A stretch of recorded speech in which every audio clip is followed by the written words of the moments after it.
फैसल वाउडा का हालिया बयान सिर्फ मौजूए तनकीद नहीं बल्कि कौमी सियासत के लिए फिक्र अंगेज भी है। जमहूरी इक़्तिदार और सियासी शऊर के तकाजे ये हैं कि सियासतदान अपनी ज़बान और अमल में एहतियात करें और मुल्क के मसाइल को तशद्दुद या इंतकाम की सोच से हल करने की कोशिश ना करें। इसी पर पैनल की राय आपके सामने रखेंगे। सवाल इस तरह से, 500 से 5000 सियासतदानों को सड़क पर गोली मार दें या फांसी लगा दें तो मसाइल हल।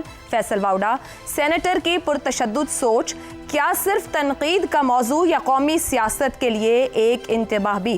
ज़ैगम साहब, इस थॉट प्रोसेस को क्या कहेंगे कि जिसको एक नहीं कई बार दोहराएं, नेशनल टेलीविजन चैनल्स पर दोहराएं, उसकी ओनरशिप लें, ये तो पूरे निज़ाम को थ्रेटन करने वाली बात नहीं है। ये सिर्फ निज़ाम को थ्रेटन करने वाली बात नहीं है, ये माशरे को भी थ्रेटन करने वाली बात है। पाकिस्तान एक ऐसा माशरा है जो गुज़श्ता कई दहाइयों से तशद्दुद के ख़िलाफ़ बरसर पैकार है, तशद्दुद से निमट रहा है, तशद्दुद की सोच को ख़त्म करने की कोशिश कर रहा है। और जो तशद्दुद है, जो अमली तशद्दुद है, यानी जो एक्टिव वायलेंस है, फ़िज़िकल वायलेंस है, इसके पीछे ये जो ज़ुबानी वायलेंस होता है, इसका बहुत बड़ा अमल दखल होता है। ये जो सिंबॉलिक वायलेंस है, कल्चरल वायलेंस है, ये ज़बान, क्योंकि ये ज़बान का वायलेंस इंसाइटमेंट टू वायलेंस की तरफ लेकर जाता है। लोगों के ज़हनों में ये तस्वुर उजागर करता है कि इस तरह के काम किए जा सकते हैं। आप वज़ीर मौसूफ़ कह रहे हैं कि 500 से 5000 सियासतदानों को जो है सज़ाए मौत दे दें। अब पहली बात तो ये कि अगर 500 सियासतदानों की भी लिस्ट बनाई जाए पाकिस्तान में, उसमें भी तो ये ख़ुद शामिल होते हैं। अगर सेनेट की और नेशनल असम्बली की सीट्स को आप कंबाइन कर लें, सबसे बड़े सियासतदान तो वहाँ होते हैं ना, मुंतखब लोग, तो वो बनते हैं 435, यानी 500 से भी कम। और फिर अगर फैलाते जाएं तो फिर तो कोई शुबा ही नहीं रहेगा कि वो उसमें शामिल हों। तो वायलेंस की तरफ उकसाना एक इंतहाई ख़तरनाक रुझान है, क्योंकि पाकिस्तान में भी, इस्लाम में भी चंद मखसूस जराइम में, इंतहाई सख्त जराइम में, जिनकी सज़ा कैपिटल पनिशमेंट होती है।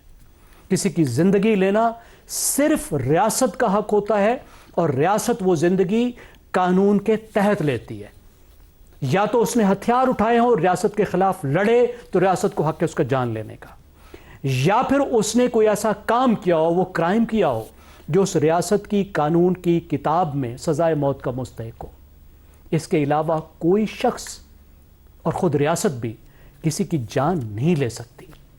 जमहूरी मुल्कों में, महज़ब माशरों में यह असूल है सियासत में कि सियासतदान दूसरे सियासतदानों पर किसी ऐसे जुर्म का इल्ज़ाम भी नहीं लगाते, खाली इल्ज़ाम नहीं लगाते जिसकी सज़ा मौत हो सकती हो। सही। देखिए, सियासतदान जन्म भी सियासी लेते हैं, बिल्कुल, उनकी मौत भी सियासी होती है। सिर्फ ये होनी चाहिए कि वो सियासी जन्म लें, सियासी मौत मरें, और ये हक सिर्फ अवाम को होना चाहिए कि वो कुछ सियासतदान को मुंतखब करते हैं, किसको सियासी मौत मारते हैं। ठीक हो गया। आप जाइए, जो आपको नापसंद है, अवाम के पास जाएं कि आप इन 500 सियासतदानों को सियासी तौर पर ख़त्म कर दें। वो आपकी बात मानते हैं तो ठीक है, दुरुस्त, ठीक हो गया। रज़ा रूमी साहब, फैसल वाउडा का अपना पूरा सियासी करियर मुतनाज़े बयानात और हरकत को सामने रखा जाए और फिर वो उसी तरह की बात करके एक के बाद एक चैनल पर बैठ के उसको ओन करते हैं और मजीद प्रीच करते हैं। क्या फैसल वाउडा की फिक्री सेहत पर सवालात उठाना बहुत ज़रूरी अमल बात होना और उनको रोकना अहम बात नहीं है या गैर ज़रूरी बात है?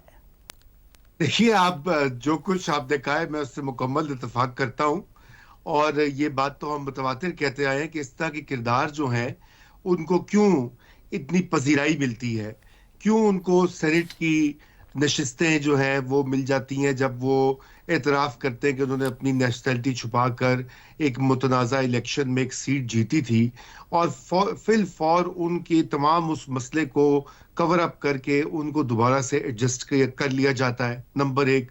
नंबर दो, क्यों वो पाकिस्तान के मीडिया पर जो है मुस्तकिल उनको वो अहमियत दी जाती है जिसकी गालिबन वो मतकाजी नहीं है, और अगर वो अहमियत का सोर्स ये है कि चूंकि वो करीब है मुक़्तदरा क़ुव्वतों के साथ, तो वो भी कोई अहम एक हवाला नहीं बन सकता इस कदर मीडिया प्रोजेक्शन का।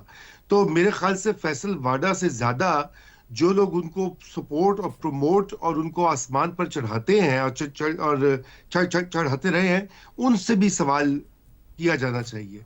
और उसमें साबिक हुकूमत भी शामिल है, जिसने कि वो बड़े करीब थे साबिक वजीर आजम इमरान खान के, और उनके वजीर भी थे। रजा रूमी और साहब, उस वो जमाने में उनका भी सियासी साथ तो छोड़ चुके हैं। इमरान खान भी बड़ी इनकलाबी सोच रखते थे, तहरीरों में भी लिखते रहे, कहते भी रहे, मगर उनकी सोच से आज़ाद नहीं हुए, सियासी साथ छोड़ चुके हैं।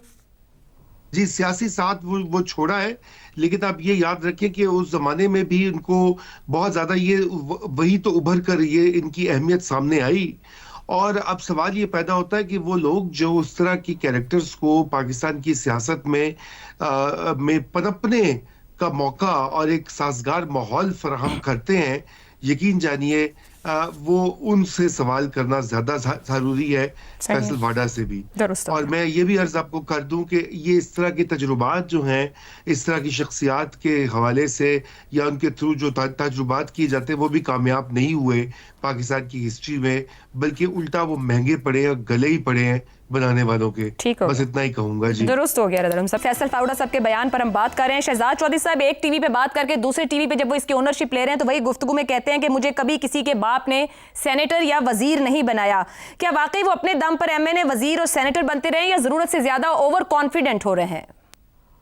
मेरा ख्याल है वो एक चीज तो बहुत बेहतर समझे हैं, और वो ये है कि जितनी भी आप लग़व बात करेंगे पब्लिकली और जितनी भी आप कंट्रोवर्शियल बात करेंगे पब्लिकली, उतने आप ज़्यादा मकबूल हो जाएंगे। और शायद मकबूलियत हमारे यहाँ इसी का नाम है कि आपको कितने चैनल बुलाते हैं अपने मेन प्रोग्रामों में और प्राइम टाइम प्रोग्राम्स के अंदर। अगर ये पैमाना है तो फिर वो वाकई अपनी इस सोच में कामयाब हैं। गो के जो वो बात करते हैं, जैसा आपने जिक्र किया, वो सिवाय दिवालियापन के और कुछ भी नहीं।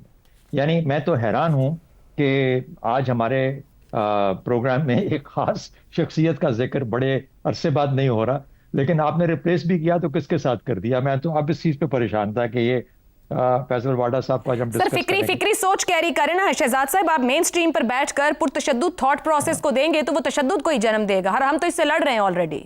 नहीं, अच्छी बात है, अच्छी बात है। I agree with that. तशद्दुद के ऊपर जो जैगम साहब ने जिक्र किया बिल्कुल ठीक है। देखिए, बात यह है कि बेशक हमें बेशुमार शिकायत होंगी अपने सियासतदानों से, खासतौर पर पिछले 40-50 साल के अंदर, और वजह बनती भी है। पाकिस्तान में बहुत कैपेसिटी, काबिलियत है आगे बढ़ने की, लेकिन अपनी लीडरशिप और लीडरशिप के फुकदान की वजह से, उस सोच की वजह से हम आगे नहीं बढ़ सके उतनी तेजी से जितना बढ़ना चाहिए था। ये शिकायत जायज़ है और है हमारे निज़ाम में। अब उसकी जिम्मेदारी एक इदारे को दे दें या सबको दे दें या सिर्फ सियासतदानों के पलड़े में डाल दें, उससे फर्क नहीं पड़ता। एक चीज़ हमारे वाज़ेह होनी चाहिए, और हमारा मकसद ये है यहाँ बैठ के बात करने का, इस कौम का मुस्तकबिल सियासतदानों के हाथ में ही है और उन्हीं के हाथ में ही रहना चाहिए। ये हो ही नहीं सकता कि कोई और उनकी मदद को आए या उनको शामिल हो या किसी भी तरीके से कोई और निज़ाम लेके। हम इस वक्त मुश्किल दौर से गुजर रहे हैं। मुस्तकबिल और आज का दिन भी सियासतदानों का ही है। आज भी फैसले उन्हीं को करने हैं, पाकिस्तान के लिए, पाकिस्तान के अवाम और हमारी कौम के लिए। उसके लिए ज़रूरी क्या है?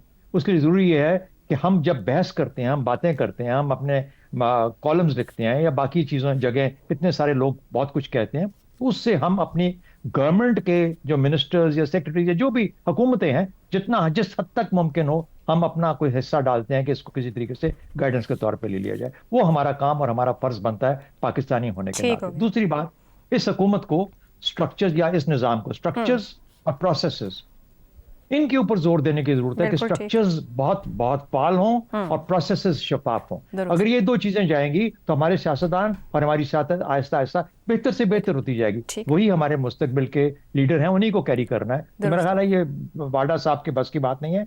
ये मेरा ख्याल है जो जिम्मेदारी आप निभा रही हैं यही सबसे बेहतर है। ठीक हो गया।